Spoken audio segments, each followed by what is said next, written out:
दोस्तों 2020 MLD 942 Sindh high court का फैसला, जहां गवाह फहरिस्त में शामिल ना हो, गवाह की शमूलियत की खातर आपको जज को बताना होगा कि ऐसा गवाह सच्चाई उगल सकता है, इसलिए इसको तलब किया जाए। यानी ये एक मटेरियल विटनेस है, ये एक अहम गवाह है।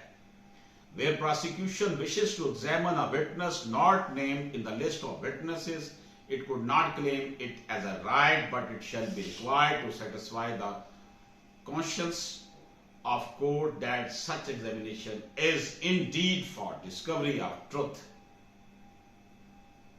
It is narrated in 2020 MLD 942 Karachi कि जहां गवाह फहरिस्त में शामिल ना हो, गवाह की शमूलियत की खातर आपने जज को बताना है कि ये एक मटीरियल विटनेस है, ये एक अहम गवाह है, इसको तलब किया जाए।